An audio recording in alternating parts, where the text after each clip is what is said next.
All right, what is going on, Laker fans? Thank you very much for tuning in. This is the post-game show, Hoops Talk. Appreciate you guys hanging out. Lakers lose to the Detroit Pistons 117 to 114, the final score. Frustrating loss. A lot of things that we're going to break down during the post-game show. Was not actually expecting to come. Was not expecting to come to LA for the game, but I did make it up here, so kind of a last second. Made that happen. So obviously I'm here from the arena. I want to get one banner up here real quick that I forgot to put. So we'll add this here. Pistons over the Lakers, 117 to 114. I don't really know what to tell you guys. To be honest with you, I really, really did not expect an L tonight. I really, really did not. I really thought the Lakers, I thought this was a game that they were going to take advantage of. I definitely thought the Lakers, the way they've been playing, and I kind of gone out of my way, at least from my perspective, I've gone out of my way to definitely compliment this team. Definitely gone out of my way to try to give them praise because I think they've deserved it over the last 5 games or so. And then you got a game like this. This is a sloppy game for the Lakers. Any game that you have 20 turnovers in and you get outscored 28-9 points conceded off of turnovers, you're going to probably lose that game.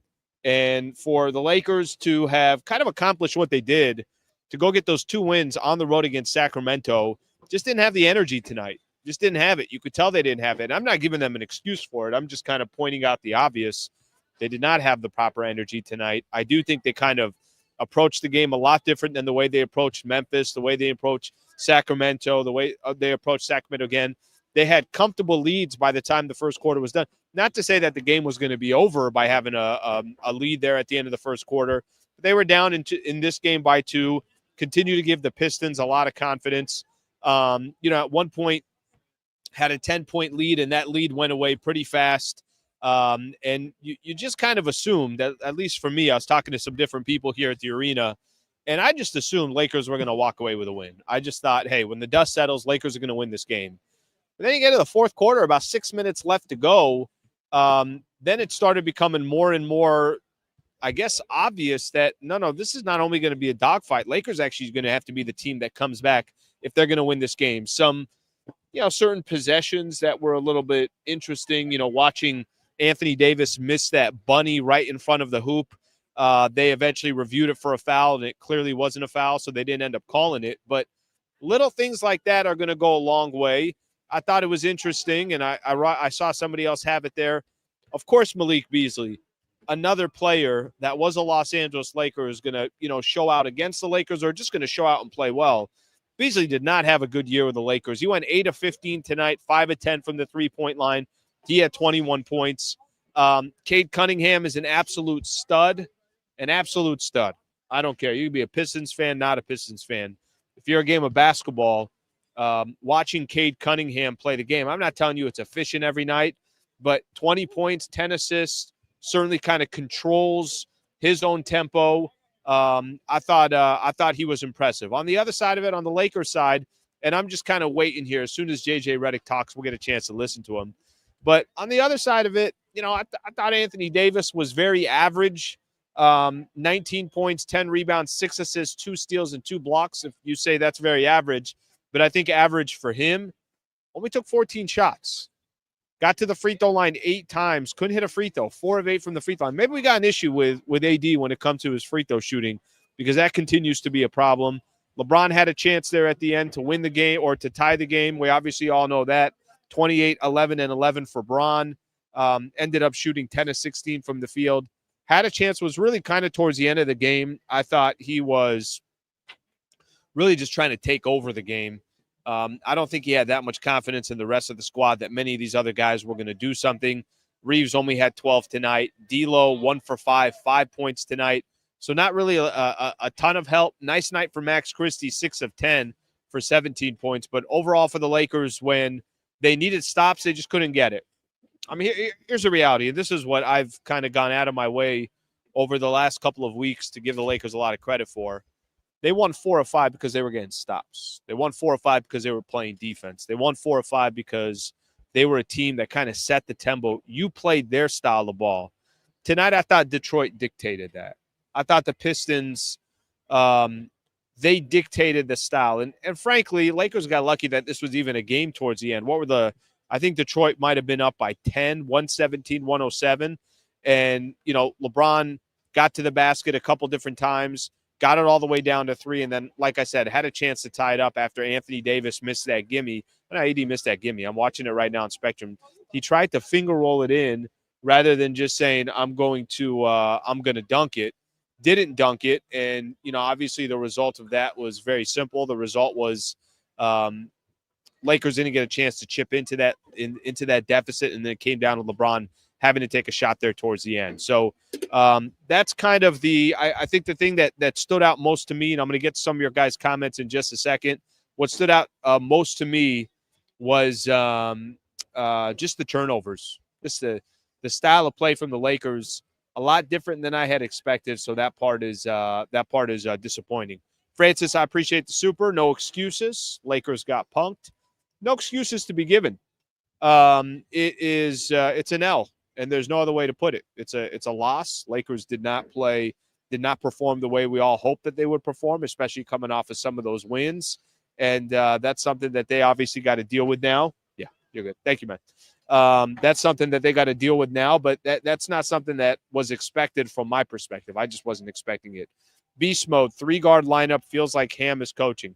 It's kind of interesting. There were some moments there while I'm watching the game. See how many minutes Dalton Connect ended up getting. Connect was in times where I was a little surprised that he was getting the minutes that he was getting. 7 points, 16 minutes of play, minus 10. The plus whole bench for the Lakers was really not incredibly effective. I'll come back to some of these supers in a second. Let's take a quick listen. Here's JJ Redick. And a number of them were playing in tight spaces, and the number of them were just, dribbling off the ball for foot and dribbling the ball out of bounds, passing to Malik Beasley so he can make a 3. They capitalized every time we made a mistake.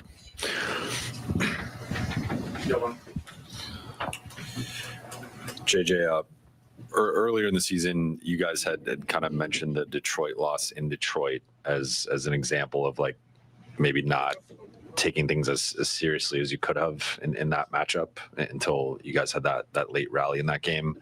From a progress perspective, how much progress have you seen from the group since then, and how much of it might just be it's a young athletic team that plays really physically and has certain advantages? I know what you're getting at, or what you're trying to ask, rather. I think we've had a lot of progress. I think outside of the turnovers, we played a really good offensive basketball game, and I don't know. We'll get the report later tonight. I don't know in terms of what our half court defense looked like tonight in terms of points per possession. I don't know what their sort of expected shot value was on all those mid-range shots they took. But we, for the most part, executed our coverage as well. We executed our reds well. The only thing we didn't do at times well was our blues in the post against Cunningham and Harris. But defensively, I thought we had the right intent, and offensively, I think we tried to play the right way. We were ready to play tonight.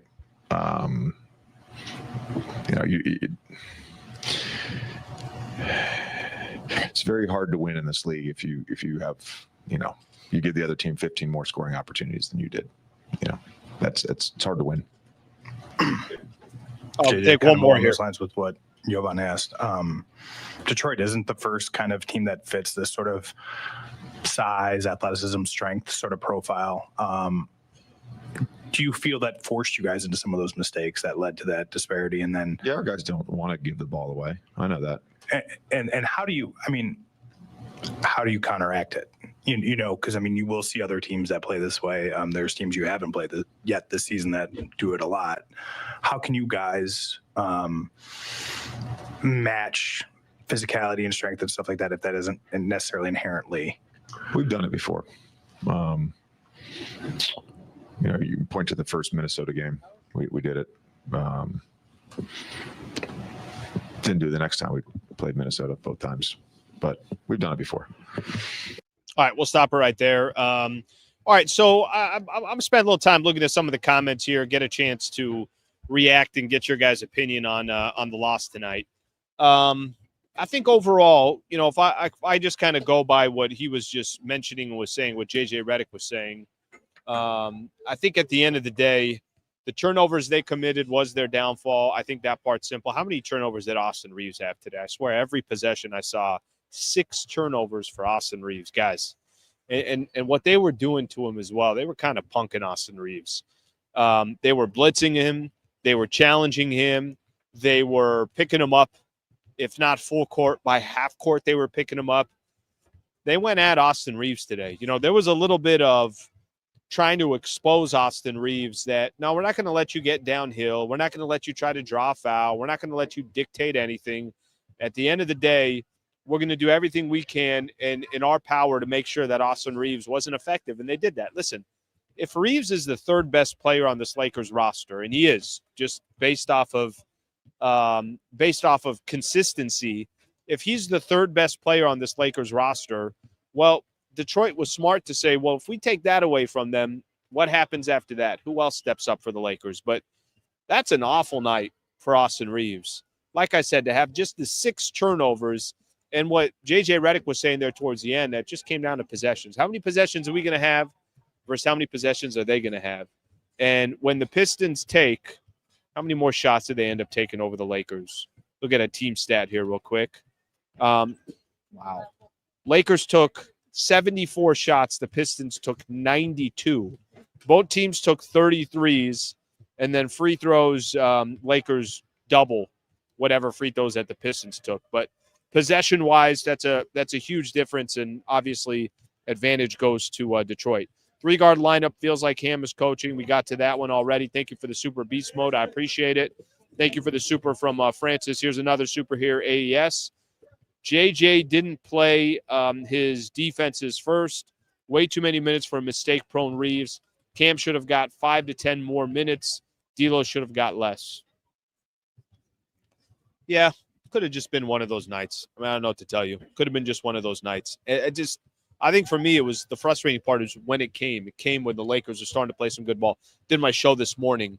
And in my show this morning, I spent a lot of time talking about how JJ Redick has been so quick to adapt. I spent time on crediting the Lakers defense, specifically how Anthony Davis is the anchor of all that. All that you can kind of take away for a game. I was looking at the standings here. Obviously, next game for the Lakers is coming up on Christmas. I was looking at the standings. Pacers beat the Warriors earlier today. So that Lakers-Warriors game, it's honestly going to be Golden State's been struggling. They're 3-7 in their last 10. So that's your 7-8 matchup that's coming up on Wednesday on Christmas night. How about Clippers won again? They're 17-13. Who'd they beat? I know they beat somebody impressive. They won at the Grizzlies 114-110. They moved up in the standings on the Lakers. All right, let's take a look here at some more of your guys' comments here. I don't think Reeves is mistake prone, just one of those types of games for him. I will tell you this. I think teams allow Austin Reeves to dictate what he wants to do on offense. And I wonder if there aren't more teams that take a kind of a quick page out of what Detroit did tonight. Be physical with him. Pick him up right as he gets past half court. Don't let him get downhill. I think those are going to be the things that you look at with Austin Reeves. Listen, Reeves has been a big piece for the Lakers. Nobody's denying that. But how they treated Reeves tonight, I can see other teams trying to take a similar – Reeves has got a combination of skill, and he's very crafty, high IQ. So he's drawing fouls. He's making sure that, he can get to the free throw line, things along those lines. And I don't feel like they gave him much of an opportunity. Detroit didn't. Tony G, AR always gets cooked against fast guards. AR at 6 turnovers. JJ has his 3-guard lineup, killed momentum. Yeah, the 6 turnovers we talked about. If I'm going to compliment Detroit here for a second. By the way, I don't know what is going on out here. There's a full array of people shooting around. Looks like friends and family or something along those lines. But so that's all the noise. If you guys hear it in the background, that's the noise that's going on. Don't make me get out there. I mean, I'm just going to say that right now. I got boots on, but it doesn't matter what kind of shoes I have. The jumper doesn't go away based on your shoes. The jumper goes with you. Okay? Be wearing a suit. The jumper's coming with me. All right, where the hell was I? Talking about AR before I started talking about me supposedly beating the people behind me. Yeah, give the Pistons a lot of credit. That's 2 times that the Lakers have played the Pistons. And if you actually look at their win total, they didn't have many wins last year. It was one of the worst records in the NBA. Right now, they're 13-17. And believe it or not, for them, right, this is for the Pistons. Last year, they had 14 wins total on the season. This year, and we're not even in January 1st yet, Detroit's got 13 wins. They're going to hit their win total probably within the next week or so. And that's kind of crazy to think about. A team that had all last year had 14 wins, already at 13 wins this year. So we'll see where this, obviously eventually goes for them. But they got young players. They got, a bunch of players that are hungry. Cade Cunningham is the kind of the head of the snake for them. And then they also got some vets, Tim Hardaway Jr., Malik Beasley, Tobias Harris. These are guys that have been in the league for a long time. So those guys are not it's not the first time they've been here. All right, Anthony Davis is talking right now. Let's take a quick look at AD, see what he's got to say about this loss and his gimme that he missed as well. Team's gonna watch them and look at this game, and I think that's the game plan to come into the game, just to be physical. And we'll turn the ball over. So we just gotta be physical with the basketball. Set the guys up. Not just playing so loosely. And kind of how we counteract that is be physical back. It didn't look like tonight there was a lack of willingness to try to play physical with them. It seemed like did you feel like you guys met their intensity? I think for the most part, I think we were just loose with the basketball. I mean, I was loose with the handle. Had a couple turnovers like that. We had some passes where they were double teaming off pick and rolls, and Giannis wasn't all the way pulled over. We had some passes where we were trying to pass the ball, turnovers where we tried to pass the ball, and we jumping in the air. Trying to do the right things, make the right plays. But, I think, they're the way they pressure the basketball and, try to turn teams over. They did a good job of that tonight. We were just a step behind, when they was creating those double teams or we were trying to get the ball to our open players. The Warriors season is somewhat parallel to yours so far. You guys were obviously off to that hot start as they were, and then they went through their struggles. And you guys have maybe come out of it a little bit, but just what do you think of that matchup on Christmas Day? It's gonna be good. I mean, we always have battles with them. We've seen them in the playoffs a couple of years. Adding Dennis to their team. I think it was a good pickup for him. So it's gonna be fun to go up in the Bay and try to get a win on Christmas Day. All right, that is it with Anthony Davis. We probably won't go. I'm going to give everybody just a quick heads up. Probably won't go too long of a post-game show tonight, partially because I'm not at home, so it's not my place. I got a chance to kind of star some of these. Let me just say this real quick on Anthony Davis. I want to see something on AD stats as of late. This is a game, and somebody had it in the comments where he's settling for too many jumpers. He's going to point out his last 3 games, okay? And listen, there's other things that Anthony Davis does. Don't get me wrong. Actually, I wouldn't even go to his last. Do I go to his last 3? I will go to his last 3. He had 21 points against the Kings. He had 10 points against the Kings. He had 19 points against the Pistons. Listen, the guy's incredible. I don't need to remind Laker fans. I don't want to make it sound like I'm underappreciating Anthony Davis because I know what he does is on both sides of the floor. So it's not one of those things where this guy just wants to play offense, just wants to get his shots and then call it a day. We all know that that's not the case. But there have been enough games this year, specifically over the last month or so, where offensively, I feel like the guy can be doing a lot more, or he's settling for too many jumpers. I just kind of find that sometimes with Anthony Davis. Today was one of those days where it kind of looked like for him, looking at him in the postgame, he looked frustrated, obviously knows he probably could have done more. Lakers get an L, and then he'll probably come out against the Warriors on Wednesday and be the best player on the floor. It's kind of what he does. All right, let me read some more of these comments. They got punked, need to match the intensity and attack the rim more. I kind of knew it would be a tough game when the Lakers came out aggressive and the Pistons didn't really flinch. Yeah, that's a team. This is definitely one of those squads where it doesn't seem like, whatever you do, I don't think is really going to intimidate them or anything like that. So I don't think too many people are going to pay too close attention to that. Let's see another one here. Or the Pistons aren't going to pay too much attention to trying to get punked. Eddie, just another reminder of how mid of a team we are, out-physicaled and outclassed by the Pistons. Cade goes 9 for 25, and we still lose, shaking my head. And it shouldn't have been that close towards the end. It really shouldn't have. Clear foul on AD. Should have been 2 free throws, but ref turned blind. I think you're talking about that possession where AD. How about AD? How about this? How about you just make the layup and we'll call it a day? I don't know if that was a clear foul. Actually, they reviewed it. They got a chance to see it again. AD was trying to get a little too pretty, tried the finger roll. That wasn't going to be enough, and it didn't happen. Please talk about AD settling for jumpers. Dude never goes below the free throw line anymore. Not enough, I'll tell you that. Certainly not enough. I want to see, actually, from a free throw line perspective, what did Lakers end up shooting? 20 of 25 from the free throw line. Okay, it felt like it was worse than that, but 20 of 25 is where they ended up going. All right, couple more comments here I want to take a quick look at, and then we'll talk a little bit about that game coming up, and then we'll see if LeBron talks. I'm not sure if LeBron talked, so if he talked, we'll play it. If he didn't, we'll probably start wrapping this thing up. This team is weird. Other people here talking about the free throws as well. Let's see what else we have.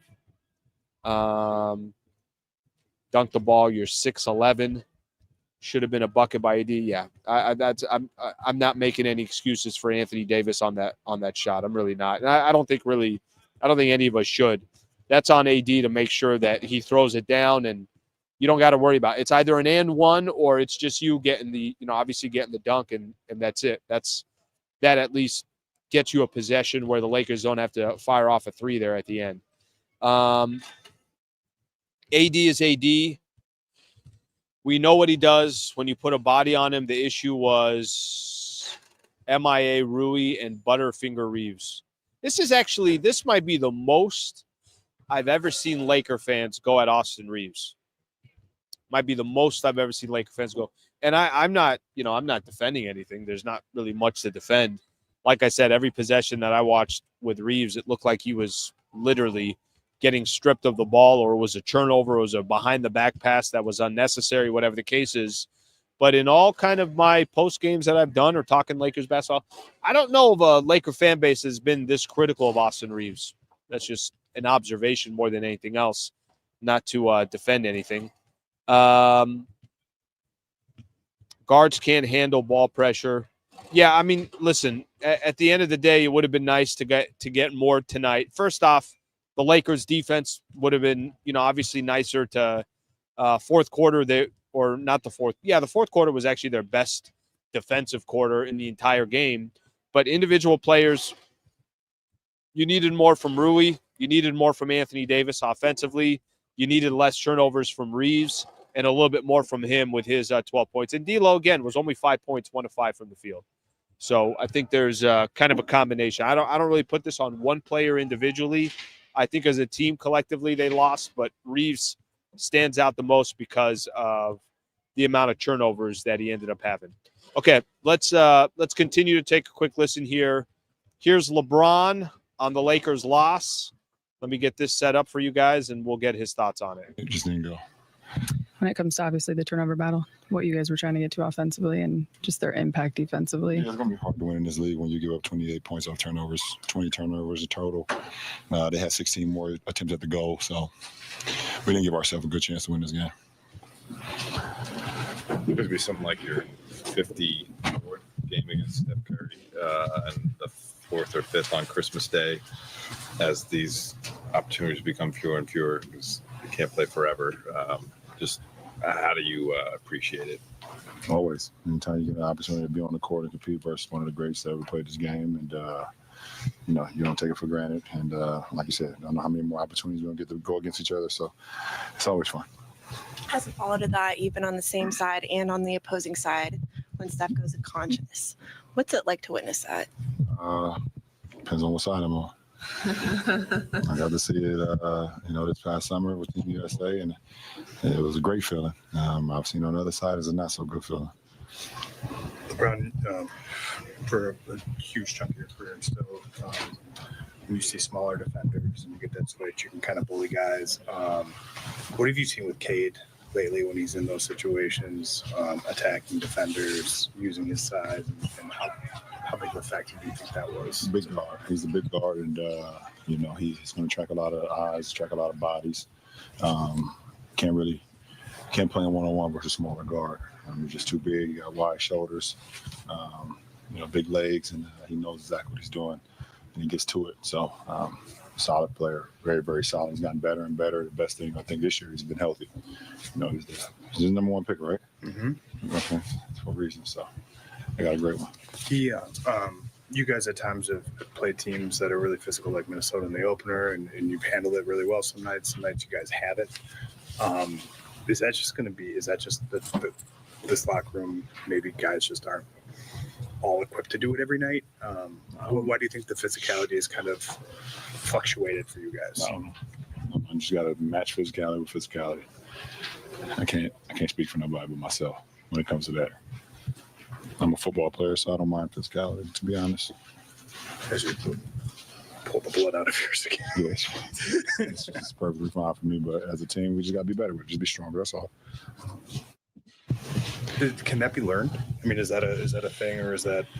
No, we got to do it as a team. No, we do it as a team. You got to help guys get open. If guys are pressuring the ball, you got to help guys screen better. You got to screen better. You got to use your triple threat. When you have a live dribble, get guys the ball for you. Use, it's not something that you can learn, though. You don't learn how to be more physical. It's either in you or it's not. Sorry. All right, we'll stop it right there. I will say this. That is something that I think is a little bit interesting. Just the lack of physicality from the Lakers, or how teams try to play a little bit more bully ball against the Lakers. Is that going to be a strategy? I think actually it'd be a smart strategy if they do that. But at the end of the day, for me, it was Bron kind of trying to take over in a game because he really didn't feel like he was getting maybe the proper amount of help on offense, or at least to close out that game, or at least Bron felt comfortable with the end of that game trying to take over. But it clearly didn't happen. And for me, it's more of the defensive side, the turnovers. Slee, why is there no accountability when it comes to Reeves' turnovers with JJ?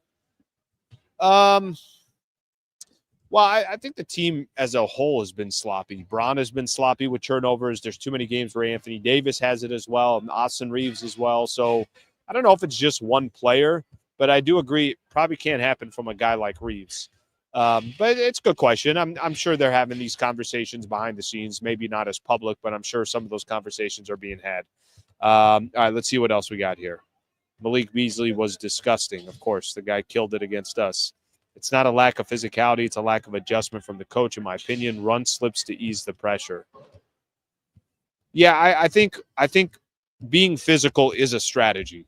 I think that's something that, sometimes take a football game or something like that. It's like, let's just try to push these guys around. Let's try to run the ball down their throat and kind of own the line.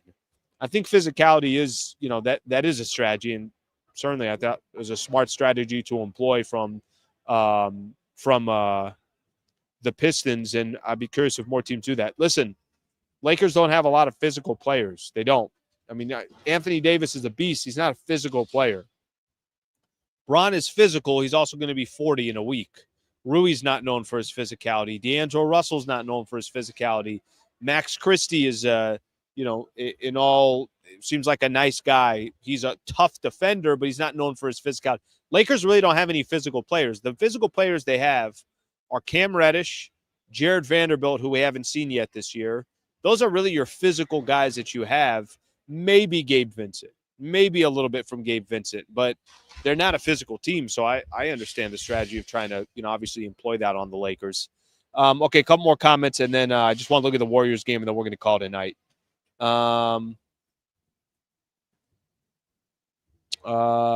Grown folks beat, they bullied Reeves into turning over the ball. Good thing I kept my receipt when I rushed out and picked up DK4 jersey after 10 games. Take that thing back yet? Come on, have faith. Keep it. But keep the receipt too, just in case. Just keep that receipt. Okay, next game for the Lakers. So just give everybody a quick idea. So I'm not doing a show tomorrow, and I'm not doing a show Wednesday. So Christmas Eve and Christmas, I will be taking both of those days off. Maybe I'll put some standalone stuff up. We'll see what happens. Thursday, I will be back on doing my show. Friday, I'll be back on doing my show as well. But no post-game show, I think, for now, unless I record something a little bit later. But definitely nothing live after the Lakers take on the Warriors. So keep that one in mind. That is the next game for the Lakers. They got the Warriors coming up. I think I mentioned a little bit earlier as far as records go. So the standings right now, Lakers sitting at 16-13 and Golden State's at 15-13. Lakers did drop a spot in the West. Clippers won, Lakers lost. So they're in the 7th spot. Clippers jumped to number 6. All right, let me get one more in here. Thank you very much for the super. I appreciate it, Slee. I'll be at the Lakers-Warriors game on Christmas Day for my birthday. Happy holidays to you and yours, as well as the Laker fans. Thank you very much for tuning in, and thank you for the super, and happy birthday to you. So Merry Christmas, happy birthday, and hopefully the Lakers can get you a W while you're up there. All right, my people, I think that's all we got today. I'm going to get the hell out of here so these people can finish up what they're doing, and we go from there. So thank you for being a part of the show. Really hope you guys enjoy your Christmas, your holidays. And please subscribe to the channel. I'll get back with you guys on Thursday morning. Thank you very much, everybody. What the heck is going on out there? All right, everybody. Have a great rest of your day. See you guys.